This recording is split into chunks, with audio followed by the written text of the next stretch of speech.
Hello everyone, Matt here, and welcome to our 2025 end of the year video.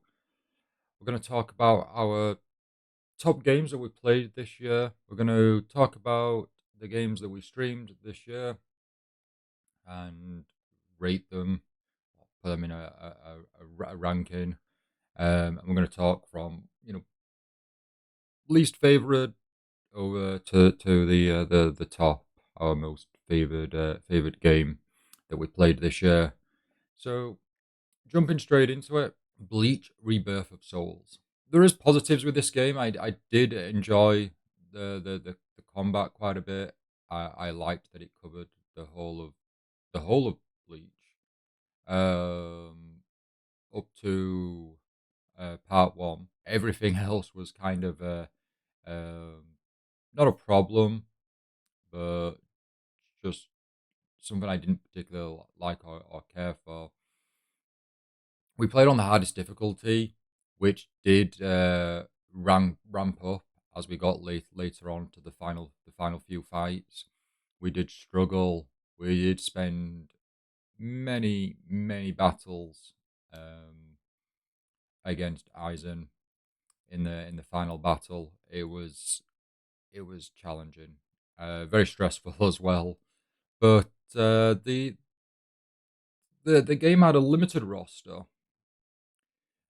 The main gripe I have actually with the game was the fact that we couldn't even press start and restart the battle. So there were certain challenges for each battle to unlock, uh, work towards achievements, and some of these challenges were do certain amount of combos without taking hits and damage and all that. But the moment you take a hit, you've either got to quit out, and then that takes you right back to the menu, or you've got to kind of die and then you go back to the menu. There was no pause, retry battle, and it initiates the battle for a quick fight and carry it on again, which was quite odd for a fighting game. I would have thought that would have been standard just to include that.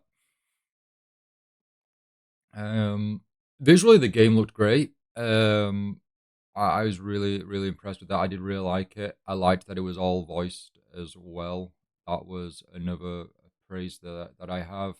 Um, with the English dub was really awesome, really cool. So whilst this is my least favorite game, I don't hate it. It's not a dislike or anything like that. It's just the other games we've played have just there's a lot more positives, I guess, or very little negatives or anything to kind of critique. Our next game, Demon Slayer Kimetsu no Yaiba, the Hinokami Chronicles 2. This game is pretty identical to the first game, but aside from that, I think continues the Demon Slayer saga, covers three more arcs, I believe, and then teasers the next arc at the very end, which was a really cool visual. Um, this is, I guess, on the low end as well, like Bleach, just down to the fact that we don't have much. It's a retread of the first game in terms of gameplay. The only difference is the story. So if you really like your Demon Slayer, you're really gonna like this game, I'm sure. But you're not getting anything new gameplay wise. I don't believe from memory there wasn't any new like mechanics or anything. It is pretty much just the same coat of paint, the same gameplay, and you're just following on the story with some new arts, etc. But besides that, the game was a lot of fun. I do really like Demon Slayer, the story as a whole. So, playing the sequel was just as much fun. Legends at AZA. The problem I have with this game is kind of the problem a lot of people have. No voice acting. You're just in Lumio City. The environments kind of look similar. You can get lost in a way. Those are, I think, for the most part, those were my only gripes. I think everything else, I really did enjoy the game. We did everything up to the shiny charm. We're going to still work on that when we eventually play the DLC and cover the DLC. But The story was really nice. Really enjoyed the story. A bittersweet end. The the nods to X and Y were really great. The new Mega Evolutions, some of them I really enjoyed. Others were questionable, but it is yeah, it was fun. I liked the mechanics. If we're comparing it to Legend Arceus, which we covered a few years back, I do prefer Arceus. I think there was a lot more content in there. I feel like we did a lot more. Uh, ZAZA just felt very short. In hindsight, thinking about it, it was just very, very short. We completed it and finished it very quickly. There isn't too many Pokemon in the Pokedex to obtain. They're very easy to obtain. They're in the right area. Like there's enough areas and spawns for you to get them. So there isn't really anything on the hard point. Something that I had an issue with Scarlet and Violet is items dropping around, so you can pick up items really easily, and because of that, we could level up our Pokemon really quickly to evolve them. Some of the Pokemon, if they're high enough level, they evolve. You don't have to you can just press evolve.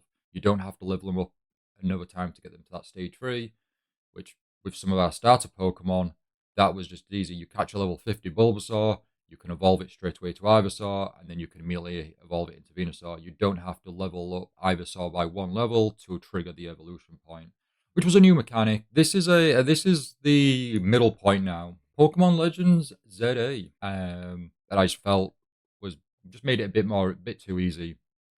But that's something that I'm going to cover in a separate video relating to Pokemon and my likes and dislikes and what I'd like to see, as I could go on a bit more in terms of what Pokemon is doing lately and me feeling like it's not the same as it used to be when I was playing it back in the day. Um, well, Legends ZA, we did enjoy it. It was a good fun stream. We had a lot of fun. We caught a few shinies. Surprisingly, we had a few surprising shinies just come out of nowhere, and some of our friends and followers pointed out in chat when a jingle happened and a shiny was there. So thanks to them, we were able to catch up because I completely missed them. But yeah, Legends ZA is our middle point of our games that we streamed this year. Right, the number 2 penultimate game, Eden's Zero. I do prefer Fairy Tail if we're going to kind of go down Fairy Tail or Eden Zero, both Hiro Mishima's work. But Eden Zero, yes, it was a lot of fun. It was almost like a small scale hack and slash in a way, or a free beat 'em up in terms of the combat. A lot of the characters had a really cool move sets that I really did like. The story is really short though. That's if anything, it's 10 chapters, I believe it was, and it covered, I believe, only season 1 of the anime. So if you've only watched season 1, or if you've even watched season 2, you can play through Eden Zero with no fear of any spoilers. So whilst we spent a lot of hours, many hours on Eden Zero, because we did everything, including all the side missions, etc. We haven't 100%ed it, but we've spent a lot of time on the game itself. The story at least was very, very short. It felt almost quite brief, but the gameplay was fun. The story was fun. For the most part, it was dialogue. The animations were really nice. If there was anything to kind of criticize, then it would be it felt quite slow in movement. You could use a vehicle, multiple different types of vehicles, but it didn't feel fast enough. Um, I don't necessarily want to encourage more fast travel points, but I feel like as large as the map was, a few more would have been great.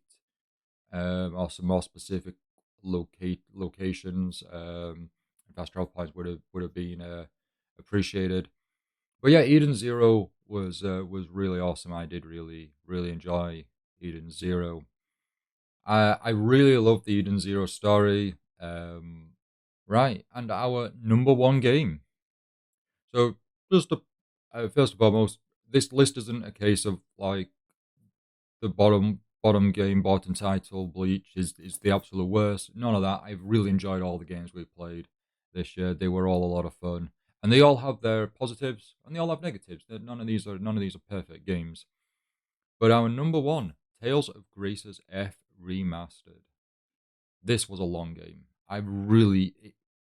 We spent so many hours on this game. It was insane. I played on the hardest difficulty once I unlocked it throughout playing the game. And as we got closer to the end, it was it was difficult. We were really struggling. So a lot of it was a few segments that is now on YouTube was us just grinding and grinding. Um, it was very challenging. We made it eventually. We reduced the difficulty down to by one, I believe. Um, and we eventually made it. But there was a lot of struggle getting to that point. But I really enjoyed it. I think the Tales of games I rate them very highly. They've got great stories, emotional characters, each with their own personalities. I always have a favorite or a few favorites. If we play a Tales of game next year, it'll be very interesting to see if that also is one of the top of our game, top of the list, because they're just so good. They there's there's a lot to like about the Tales of games. The RPG, the RPG mechanics, the action and the fighting, the gameplay, the battles, a lot of fun. Like I say, the characters, they're all got their own personality, but they've all got their own individual stories. So it's for the most part, no character is kind of sidelined. They all have something going on. So you'll most likely have a favorite, and you'll have a favorite that kind of has a story from start to finish. Um, it's something that the Tales of games do really well is that you do have you have like potentially up to five characters, maybe more, um, in the story, and they manage to make sure that each one does have a bit of the limelight, and has a decent story and structure, and like I said earlier, is they're not sidelined, they're not kind of pushed aside in favor of another character. Obviously, the main character, Asbel, in this case, is at the forefront, of course, but he is the main character. But yeah, it was a lot of fun, and I think Tales of Grace, minus the struggles we had, I think it topped the previous games, all the other games that I've mentioned. I would say that was probably our most favorite game. If there was any sort of criticisms, it would be the fact that we really struggled on the hardest difficulty. That was a personal choice though to select that, and because of that, it was just a game that we streamed and streamed and streamed, and because of that, we've only streamed 5 games this year as opposed to last year when we covered, I think, at least 8 games. So it did consume a lot of our time. But yeah, that is that is the list. That is the ranking, if you want to call it that. So from favored to least favored, we've got Tales of Grace's F Remastered, Eden Zero, Pokemon Legends ZA, Demon Slayer Kimetsu no Yaiba, The Hinokami Chronicles 2, and Bleach Rebirth of Souls. But all in all, it was a really great year. We had a lot of fun with these games. A variety. We had a couple of fighting games. We had an open worldish RPG. We had a Pokemon game, and we also had a Tales of.